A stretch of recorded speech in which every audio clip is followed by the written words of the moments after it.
Hello दोस्तों, नमस्कार। आपके अपने यूट्यूब चैनल पर आपका स्वागत है। इस वीडियो में हम बात करेंगे उन कंपनियों के बारे में जो आज के दिन काफ़ी फोकस में देखने को मिली। ट्रेंड में काफ़ी गिरावट हुई। इसके अलावा और भी कई सारी कंपनियां प्रेशर में रहीं, जैसे बीएसई, एमसीएक्स। तो उसके पीछे के कारण क्या हैं, सभी चीज़ों को इस वीडियो में कवर करेंगे। वीडियो शुरू करने से पहले कहना चाहूँगा, अगर किसी ने चैनल पर फर्स्ट टाइम विजिट किया है तो चैनल को सब्सक्राइब कर लें और बेल आइकन को ज़रूर दबा लें। तो दोस्तों, आज के दिन बाजार में भारी वॉलेटिलिटी देखने को मिली। निफ्टी 50 लाल निशान में बंद हुआ, क्योंकि आज के दिन वीकली एक्सपायरी भी देखने को मिली थी। इस वजह से बाजार में काफ़ी उतार चढ़ाव रहा। सेंसेक्स की बात करें तो यहाँ पर भी 100 पॉइंट के आसपास की हमें गिरावट देखने को मिली है। सबसे ज़्यादा प्रेशर रहा है आज के दिन ट्रेंड में। 12-13% तक ये कंपनी आज के दिन टूटी है। देखा जाए तो एक दिन में सबसे ज़्यादा गिरावट है। अगर देखा जाए तो ये हम लोग कह सकते हैं कि पिछले 2025 में एक बार और ऐसी गिरावट हुई थी। उसके बाद से लेकर अब तक देखें तो काफ़ी ज़्यादा हम लोगों को इस कंपनी में ये प्रेशर देखने को मिला है। तो ट्रेंड में गिरावट होने के पीछे का एक काफ़ी बड़ा कारण देखने को मिल रहा है। कंपनी की तरफ से बिजनेस का डेटा रिलीज़ किया गया और इस डेटा को देखकर ही बाज़ार में काफ़ी प्रेशर आया, क्योंकि दोस्तों अनुमान के मुताबिक डेटा नहीं आया है। मतलब कि कंपनी ने जो रिपोर्ट किया, जो स्टैंड अलोन रेवेन्यू 19% की ग्रोथ रिपोर्ट की है कंपनी की तरफ से बताया गया 5,666 करोड़ के आसपास, जो पहले 4,781 करोड़ के आसपास का था। अनुमान था कितना दोस्तों, अनुमान 20 से 22% के बीच का था। और कंपनी भी ऑलरेडी दोस्तों कई बार एजीएम में 20% की रेवेन्यू ग्रोथ को लेकर अपना एस्टिमेट दे चुकी है। उसके मुताबिक देखें तो 19% की ग्रोथ दिखाई, और इसी वजह से आज के दिन ट्रेंड में हम लोगों को ये इतना ज़्यादा प्रेशर देखने को मिला है। ट्रेंड अभी हाल फिलहाल में बोनस भी दिया था, इस वजह से भी हम लोग कह सकते हैं कंपनी काफ़ी फोकस में रही है। अब इसके क्वार्टर वन के नतीजे कैसे आएंगे, कंपनी की कमेंट्री, मैनेजमेंट की कमेंट्री क्या रहती है, ये काफ़ी इंपॉर्टेंट रहेगा। तो सबसे बड़ी गिरावट का यही एक आज के दिन कारण देखने को मिला है। बीएसई, एमसीएक्स ये कंपनियां भी 4 से 5% तक टूटी। जेफरीज की तरफ से रिपोर्ट आई, क्योंकि एनएसई का सितंबर में आईपीओ आने वाला है। और रिपोर्ट में काफ़ी चौंकाने वाली बातें कही गई हैं। कहा जा रहा है कि एनएसई का जो बिज़नेस है वो काफ़ी डाइवर्सिफाइड है, जो खासतौर पर बीएसई और एमसीएक्स को भी टक्कर देने वाला है। तो ऑलरेडी एनएसई तो काम कर ही रहा, लेकिन आईपीओ आने की वजह से दोस्तों डर ये रहता है कि शायद से निवेशक इन कंपनियों में से निकल कर एनएसई में जाएंगे। तो यही एक बड़ी वजह हम लोग को शॉर्ट टर्म में देखने को मिल रहा है। कंपनियां खराब नहीं हैं, सारी कंपनियां चलेंगी, लेकिन शॉर्ट टर्म में रिएक्शन आता है, इस चीज़ का आपको ध्यान रखना है। इसके अलावा बात करेंगे दोस्तों इन्फो एज के बारे में। काफ़ी ज़बरदस्त रैली रही, 12-13% तक ये कंपनी आज के दिन भागी है। Q1 में अपडेट दिया है कंपनी ने बिजनेस का, काफ़ी चौंकाने वाला रहा। कंपनी का टोटल रिक्रूटमेंट का बिलिंग देखें तो काफ़ी ज़बरदस्त रहा है, 552 करोड़ रहा है। 17% से ज़्यादा की जंप है। 470 करोड़ पिछले साल देखने को मिलता था। ज़बरदस्त परफॉर्मेंस देखने को मिला, और इसी वजह से हम लोग को इस कंपनी में काफ़ी अच्छा मोमेंटम देखने को मिला है। जीवन साथी में भी 14% के आसपास की हम लोग को ग्रोथ देखने को मिली। साथ ही हर पैरामीटर पे जो कंपनी के बिजनेसेस हैं वहाँ पर अच्छा खासा मोमेंटम रहा है। तो इन्फोएज यानी नौकरी.com ये कंपनी आज के दिन इस वजह से काफ़ी खबरों में रही है।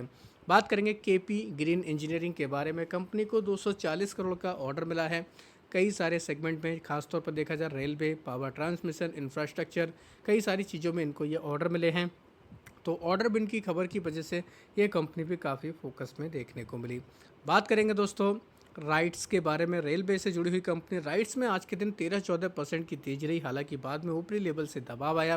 राइट्स में खबर थी कंपनी को साउथ अफ्रीका की तरफ से एक्सपोर्ट का ऑर्डर मिला, जिसकी वैल्यू देखा जाए 3400 करोड़ इसकी वैल्यू देखने को मिल रही है।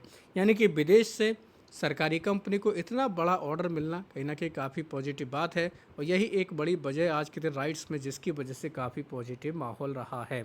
बात करेंगे दोस्तों IOL केमिकल्स के बारे में। इस कंपनी में भी हम लोग को अच्छा खासा मोमेंटम देखने को मिला। जून के क्वार्टर में कंपनी के प्रमोटर की तरफ से हिस्सेदारी इस कंपनी में बढ़ाई गई है।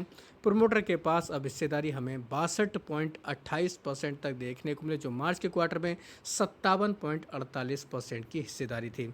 तो प्रमोटर की तरफ से लगभग कह सकते हैं 4.5-5% की हिस्सेदारी बढ़ाई गई है, और इसको बढ़ाने का मतलब कंपनी में एक पॉजिटिव संकेत, और यही एक बड़ी वजह है आज के दिन इस कंपनी पर पॉजिटिव इम्पैक्ट देखने को मिला।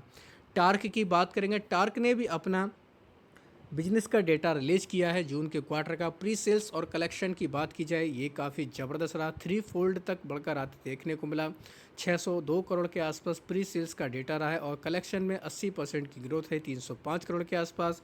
और इसी वजह से टार्क में भी आज के दिन अच्छा खासा मोमेंटम रहा, 13-14% तक ये कंपनी भागी थी, लेकिन बाद में इसमें भी ऊपरी लेवल से दबाव आया क्योंकि क्लोजिंग के वक्त बाजार में ही हम लोग को गिरावट देखने को मिली है। बात करेंगे दोस्तों पीएन गाडगिल ज्वेलर के बारे में। इसका Q1 का अपडेट आया है। रेवेन्यू 41% तक बढ़कर आते देखने को मिली। सेम स्टोर सेल्स की बात करें, यहाँ पर भी अच्छा खासा मोमेंटम देखने को मिला है। और रिटेल सेल्स की बात करें कंपनी की, हम लोग को 56% तक बढ़कर आते देखने को मिले। कंपनी ने 25 स्टोर को FY27 में दोस्तों खोला है, तो ये भी एक कहीं ना कहीं एक पॉजिटिव खबर है। बात करेंगे इंडियन होटल के बारे में। कंपनी ने साइन किया है, 20 होटल्स के साथ में ओपन करेंगे, 11 होटल और ये Q1 में, साथ ही 700 होटल का इन्होंने टारगेट रखा है। तो ये एक कंपनी की तरफ से ज़बरदस्त अपडेट आते देखने को मिला। इस वजह से इंडियन होटल्स ये कंपनी भी काफ़ी खबरों में देखने को मिली। अपोलो माइक्रो सिस्टम्स की बात करेंगे। वैसे तो डिफेंस कंपनी आज के दिन काफ़ी प्रेशर में रही है। अपोलो माइक्रो सिस्टम्स में अपडेट है, कंपनी की बोर्ड की मीटिंग में 3,332 करोड़ के फंड रेजिंग को मंजूरी दे दी है और इस वजह से यह कंपनी काफ़ी फोकस में देखने को मिलने वाली है। बात करेंगे कोचिन शिपयार्ड के बारे में। कोचिन शिपयार्ड में भी आज के दिन दबाव रहा। डिफेंस कंपनी ऑलरेडी प्रेशर में, कोचिन शिपयार्ड में भी हम लोग को प्रेशर देखने को मिला। हालांकि इसके पीछे का कारण है OFS, सरकार की तरफ से कंपनी में 5% से ज़्यादा की हिस्सेदारी बेची जा रही है। इस वजह से इसमें 4% के आसपास की हम लोग को गिरावट देखने को मिली, जिसमें 2.52% का दोस्तों OFS है और 2.52% का ग्रीन शो ऑप्शन है, यानी कि सरकार इतनी हिस्सेदारी और बेच सकती है। मोटे मोटे तौर पर आप लोग ये कह सकते हैं 2.5% हिस्सेदारी सरकार तो बेच रही है और 2.5% हिस्सेदारी और बेचेगी, यानी 5% की हिस्सेदारी इसमें बेची जानी है। और फ्लोर प्राइस जो तय किया गया था वो 1400 रुपये के भाव पर तय किया गया था और इसी वजह से आज के दिन हम लोगों को इसमें ये गिरावट देखने को मिली।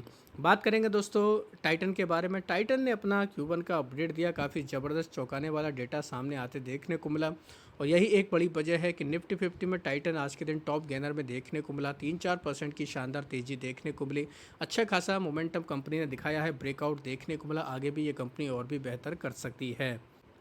साथ ही बात करेंगे दिलीप बिल्डकॉन के बारे में। इस कंपनी को 160 करोड़ का EPC प्रोजेक्ट मिला है उड़ीसा में। इनको ये कॉन्ट्रैक्ट मिला है, इनको ब्रिज और कंस्ट्रक्शन कॉरपोरेशन का काम करना है रोड प्रोजेक्ट को लेकर, तो इस वजह से ये कंपनी भी काफ़ी खबरों में रही है। जेन टेक्नोलॉजी की बात करेंगे। इस कंपनी की तरफ से अपडेट आया है कि ड्रोन की जो आर्म कंपनी है इनकी, ये दोस्तों लगभग 400 करोड़ का रेवेन्यू देखने वाले हैं। प्रोडक्शन इनका काफ़ी ज़बरदस्त बढ़कर आते देखने को मिल रहा है।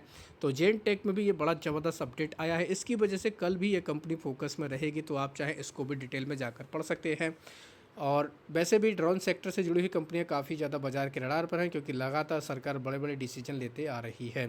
तो दोस्तों ये थी कुछ इंपॉर्टेंट खबरें जिनकी वजह से इन कंपनी में भरपूर एक्शन देखने को मिला। अगर आपको ये वीडियो पसंद आया है तो चैनल को सब्सक्राइब कर लें और बेल आइकन को ज़रूर दबा लें।